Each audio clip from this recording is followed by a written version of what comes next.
Hello everyone, welcome to biology with me. आज cellular respiration का हम लेक्चर सेकेंड पढ़ने जा रहे हैं, जिसमें हम ग्लाइकोलिसिस के बारे में, ग्लाइकोलिटिक पाथवे के बारे में और फाइनल प्रोडक्ट ऑफ ग्लाइकोलिसिस के बारे में जानेंगे। तो चलिए शुरू करते हैं। सबसे पहला क्वेश्चन कि आखिर ये ग्लाइकोलिसिस होता क्या है।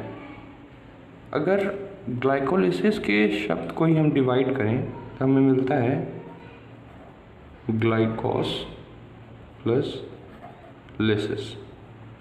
ग्लाइको प्लस लिसिस ये ग्रीक वर्ड्स हैं। इनका मीनिंग होता है शुगर और ब्रेकडाउन। कहीं भी लिसिस आए तो मतलब ब्रेकडाउन। तो ग्लाइकोलिसिस पे शुगर का ब्रेकडाउन हो रहा है। ग्लाइकोलिसिस में शुगर का ब्रेकडाउन हो रहा है, लेकिन शुगर का ब्रेकडाउन और बताएं इसके बारे में। ग्लाइको प्लस लिसिस, ग्लाइको का मतलब हो गया शुगर और लिसिस का मतलब ब्रेकडाउन। यानी कि हम ये जाना कि ग्लाइकोलिसिस में शुगर का हम ब्रेकडाउन करते हैं। अगर मैं ग्लाइकोलिसिस को एक लाइन में बताना चाहूँ तो मैं कहूँगा कि ग्लाइकोलिसिस में हम ग्लूकोज का पार्शियल ऑक्सीडेशन करके पायरुविक एसिड बनाते हैं। मैंने कौन सा ऑक्सीडेशन कहा है? मैंने कहा है पार्शियल ऑक्सीडेशन।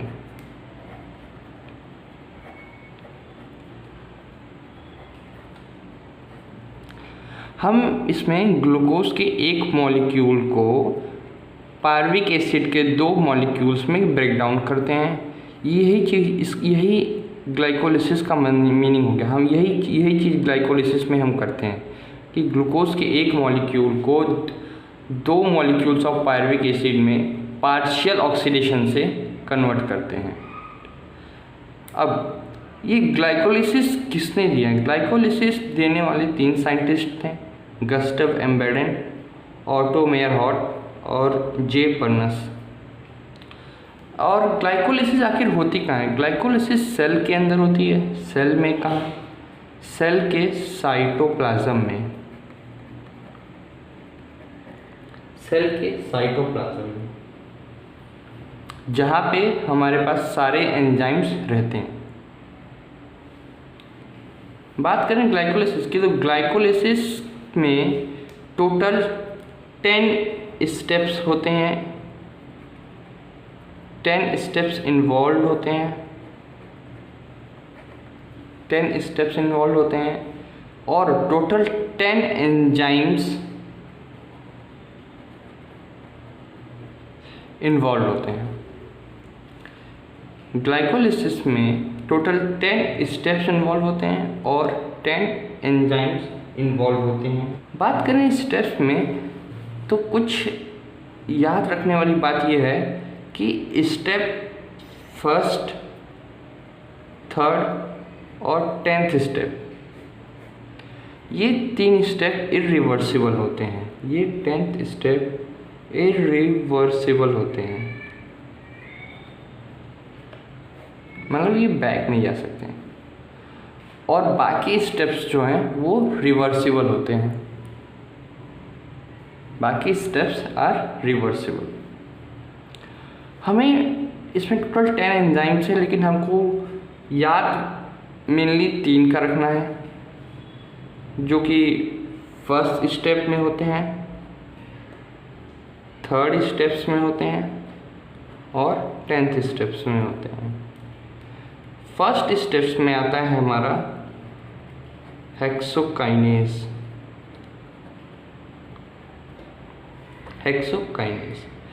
थर्ड स्टेप में आता है हमारा फॉस्फो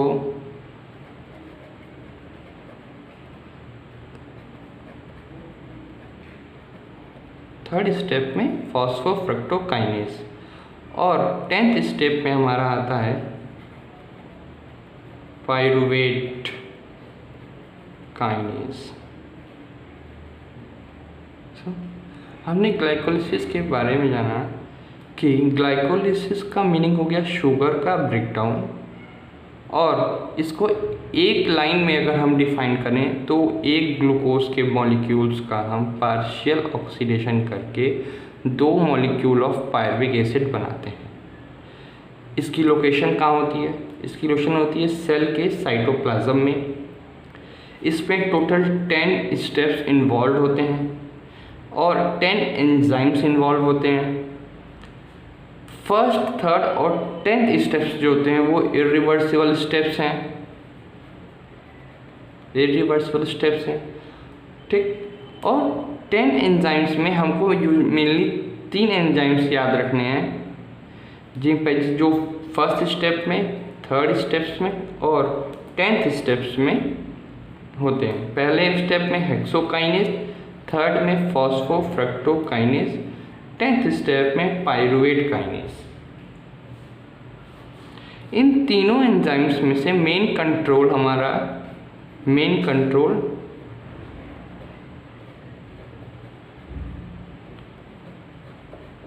इन तीनों एंजाइम्स में हमारा मेन कंट्रोल फॉस्फोफ्रक्टोकाइनेज के पास रहता है।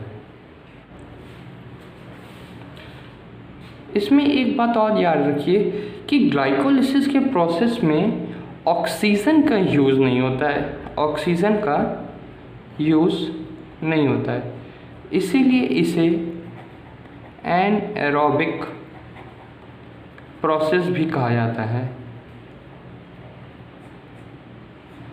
और ये प्रोसेस, ग्लाइकोलिसिस जो प्रोसेस है, ये एक कॉमन प्रोसेस होता है किसमें? यूकैरियोट्स और प्रोकैरियोट्स में,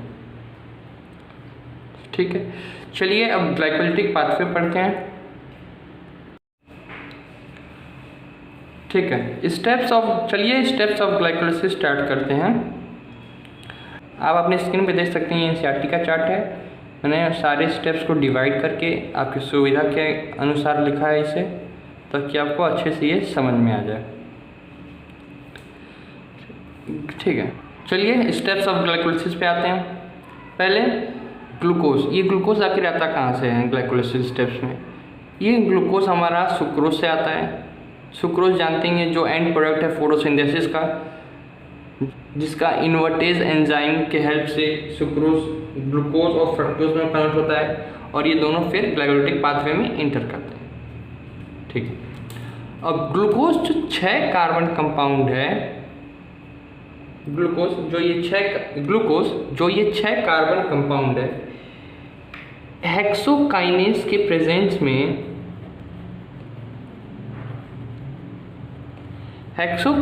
प्रेजेंस में और एक फॉस्फेट ग्रुप लेके, यानी एनर्जी यूज करके ग्लूकोज 6 फॉस्फेट में कन्वर्ट होता है।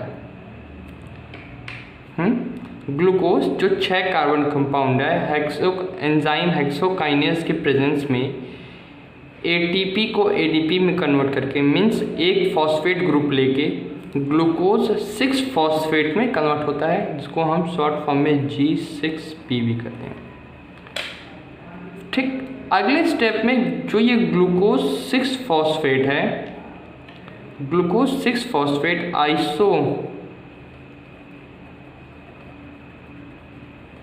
अगले स्टेप में ग्लूकोज 6 फॉस्फेट आइसोमरेज एंजाइम के प्रेजेंस में फ्रक्टोज 6 फॉस्फेट में कन्वर्ट होता है। जैसा मैंने पहले कहा था, फर्स्ट, थर्ड और 10th स्टेप इरिवर्सिबल होते हैं, और बाकी जितने स्टेप्स हैं सारे के सारे रिवर्सिबल होते हैं, ठीक है। तो सेकेंड स्टेप में आइसोमरेज एंजाइम की हेल्प से ग्लूकोज 6 फॉस्फेट फ्रक्टोज 6 फॉस्फेट में कन्वर्ट हो जाता है। थर्ड स्टेप्स में ये fructose 6 phosphate in the presence of enzyme फॉस्फोफ्रक्टोकाइनेज के प्रेजेंस में फिर एक एटीपी का यूज़ करके एक ऑर्गेनिक फॉस्फेट लेके फ्रक्टोज 1,6 बिसफॉस्फेट में कन्वर्ट हो जाता है। यहाँ पे 2 फॉस्फेट ग्रुप आ गए हैं, फ्रक्टोज 1,6 बिसफॉस्फेट में कन्वर्ट हो जाता है। ध्यान देने वाली बात यह है कि हमने देखा कि ग्लाइकोलिसिस के फर्स्ट और थर्ड स्टेप्स में हमें एनर्जी देनी पड़ी है। तो इम्पॉर्टेंट पॉइंट ये है कि ग्लाइकोलिसिस एक एनर्जी इन्वेस्टिंग प्रोसेस है, जिसमें पहले हमें एनर्जी इन्वेस्ट करनी होती है। ठीक, जैसा कि फर्स्ट और थर्ड स्टेप में हुआ, हमने एनर्जी इन्वेस्ट की। अब सारे स्टेप्स में अब आगे हमें एनर्जी मिलेगी। अब हम एनर्जी गेन करेंगे। एक बात याद रखने वाली है कि ग्लाइकोलिसिस एक ऐसा प्रोसेस है जो बिना एनर्जी को इन्वेस्ट किए चल नहीं सकता है। इसे स्टार्ट करने के लिए हमें एनर्जी इन्वेस्ट करनी पड़ेगी। ठीक, फ्रक्टोज 1,6 फोर्थ स्टेप में फ्रक्टोज 1,6 बिस फॉस्फेट जो कि एक 6 कार्बन का कंपाउंड है, वो टूट जाता है 3 कार्बन के 2 शुगर्स में, जिसमें पहला है डाईहाइड्रोक्सी एसीटोन फॉस्फेट और दूसरा है फॉस्फोग्लिसरल एल्डिहाइड। इसमें पहला है डाईहाइड्रोक्सी एसीटोन फॉस्फेट और फॉस्फोग्लिसरल एल्डिहाइड। डाईहाइड्रोक्सी एसीटोन फॉस्फेट को हम डाईहैप के नाम से भी जानते हैं, शॉर्ट फॉर्म में डाईहैप लिखते हैं, और ये फॉस्फोग्लिसरल एल्डिहाइड को हम PGAL लिखते हैं। अब ये 3 कार्बन के 2 शुगर्स में कन्वर्ट हो गया।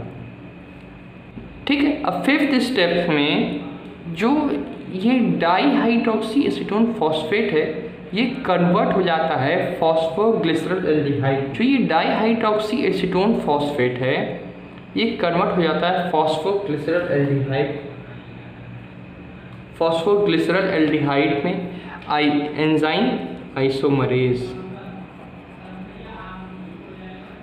अभी तक हमारे पास एक मॉलिक्यूल चल रहा था, अब हमारे पास फॉस्फोग्लिसरल एल्डिहाइड के 2 मॉलिक्यूल हो गए, यानी कि अब रिएक्शन जो है वो डबल चलेगी। ध्यान रखिएगा ये बात कि अब जो अगले स्टेप से रिएक्शन जो है वो डबल चलेगी। ठीक, अब 6th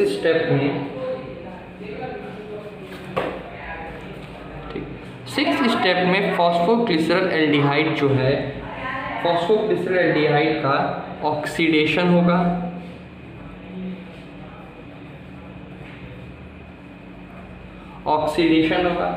इसमें इनऑर्गेनिक फॉस्फेट जुड़ेगा और ये कन्वर्ट होगा 1,3 बिस फॉस्फोग्लिसरल एसिड में, 1,3 बिस फॉस्फोग्लिसरिक एसिड में कन्वर्ट होगा ये। और क्या होगा यहाँ पे, ये NAD+ को कन्वर्ट करेगा NADH में। ठीक, NAD+ को NADH में कन्वर्ट करेगा। मैंने पहले बोला अब रिएक्शन जो होगी 6th स्टेप से वो डबल चलेगी। इसके कहने का मतलब है डबल रिएक्शन चल रही है, तो हमारे पास 2 NAD+ को ये 2 NADH में कन्वर्ट करेगा। ठीक, 7th स्टेप्स में 1,3 बिस फॉस्फोग्लिसरिक एसिड जो है कन्वर्ट हो जाएगा 3 फॉस्फोग्लिसरिक एसिड में। 7th स्टेप में 1,3 बिस फॉस्फोग्लिसरिक एसिड कन्वर्ट होगा 3 फॉस्फोग्लिसरिक एसिड में, और क्या ADP को कन्वर्ट करेगा ATP में। हमने पहले कहा है रिएक्शन डबल चलेगी, तो 2 ADP को ये 2 ATP में कन्वर्ट करेगा। ओके, अब आते हैं 8th स्टेप पे। 8th स्टेप में जो 3 फॉस्फोग्लिसरिक एसिड है आइसोमरेज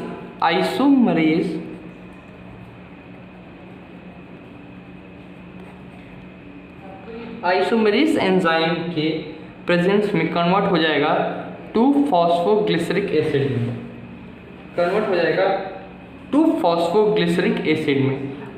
देखिए यहाँ पे पोजिशनल आइसोमर काम कर रहा है, फॉस्फेट ग्रुप का पोजीशन यहाँ पे चेंज हो रहा है, बात याद रखिएगा, समझिए। 9th स्टेप में जो ये फॉस्फोग्लिसरिक एसिड है, ये जो फॉस्फोग्लिसरिक एसिड है इनोलेज एंजाइम के प्रेजेंस में फॉस्फोइनॉल पायरुवेट में कन्वर्ट होगा, फॉस्फोइनॉल पायरुवेट में कन्वर्ट होगा, जिसको हम PEPV कहते हैं, फॉस्फोइनॉल पायरुवेट में कन्वर्ट होगा। बात याद रखिएगा, सारी रिएक्शन जो हैं वो डबल चल रही हैं। लास्ट स्टेप में phosphoenol pyruvate in the presence of enzyme pyruvate kinase के, किसके प्रेजेंस में, कौन से एंजाइम के, पायरुवेट काइनेज के प्रेजेंस में कन्वर्ट हो जाएगा पायरुविक एसिड में। और क्या रिलीज करेगा, यहाँ पे रिलीज होगा ATP, कन्वर्ट होगा ADP कन्वर्ट होगा ATP में, यानी एनर्जी मिली हमें।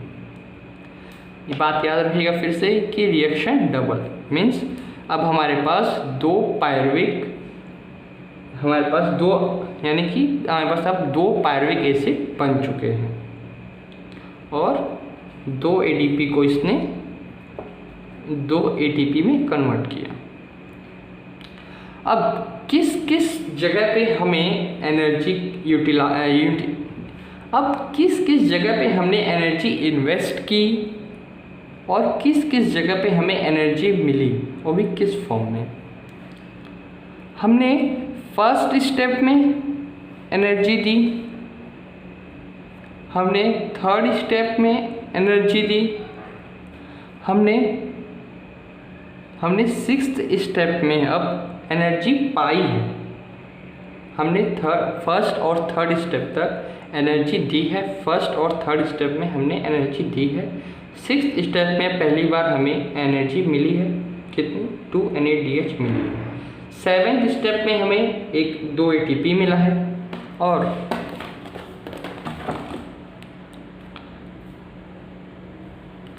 हमें 10th स्टेप में 2 ATP मिला है। अब हम बात करते हैं आगे फाइनल प्रोडक्ट ऑफ ग्लाइकोलिसिस, यानी कि हमें अब हमारे ग्लाइकोलिसिस के स्टेप्स में हमें कहाँ एनर्जी देनी पड़ी और कहाँ एनर्जी हमें मिली और कितनी एनर्जी मिली, देखते हैं। बात करते हैं फाइनल प्रोडक्ट ऑफ ग्लाइकोलिसिस की। तो हमें पहले 6th स्टेप में 2 NADH मिला, 7th स्टेप में हमें 2 ATP मिला, फिर 10th स्टेप में हमें 2 और ATP मिला। लेकिन बात करें ATP की, हमें नेट हमें 2 ही ATP मिला। क्यों? क्योंकि हमने फर्स्ट और थर्ड स्टेप में 2 ATP यूटिलाइज भी किया है, तो नेट हमें 2 ATP मिला। ठीक, अब ये जो 2 NADH है ये 6 ATP देंगे, कहाँ पे, ये माइटोकॉन्ड्रिया में ये 6 ATP देंगे माइटोकॉन्ड्रिया में, यानी कि 1 NADH 3 ATP देगा, तो 2 NADH 6 ATP देंगे, कहाँ पे, माइटोकॉन्ड्रिया में। नेट 2 ATP हमारे पास बचा। ये जो NADH है,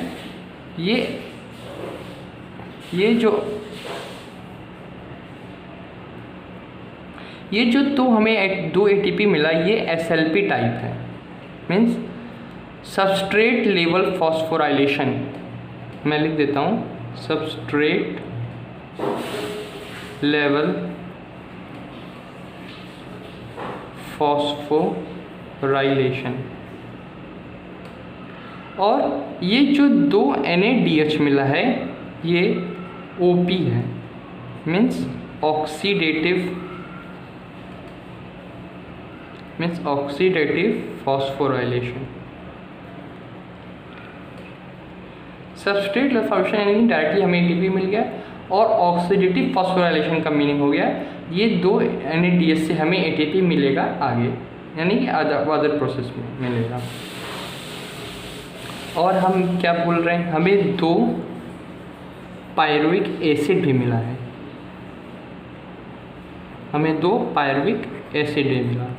मीन्स टोटल हमें क्या क्या फाइनल प्रोडक्ट मिला हो ग्लाइकोलिसिस का, हमें मिला 2 NADH, 2 नेट ATP और 2 पायरुविक एसिड मिला। सो कोई अगर पूछता है ग्लाइकोलिसिस में आपको कितनी ATP मिली, तो हम कहेंगे 2 ATP, 2 NADH और 2 पायरुविक एसिड। कुछ इंपॉर्टेंट बातें जो जानना जरूरी है, number of ATP in glycolysis की बात करें तो हमें 2 ATP मिलेगा। अगर कोई पूछे नंबर ऑफ ATP बताइए ग्लाइकोलिसिस में, तो हमें 2 ATP मिलेगा। कोई पूछे नंबर ऑफ ATP बताइए इन एरोबिक ग्लाइकोलिसिस, तो हमें total 2 ATP plus 2 NADH, means total 2 NADH से 6 ATP plus 2 ATP, total 8 ATP मिलेगा। कोई कहे नंबर ऑफ ATP बताइए इन एनएरोबिक में बताइए, तो हमें सिर्फ और सिर्फ कितना 2 ATP मिलेंगे। ठीक, नेक्स्ट लेक्चर में हम लिंक रिएक्शन कवर करेंगे और क्रेब्स साइकिल कवर करेंगे। Thank you.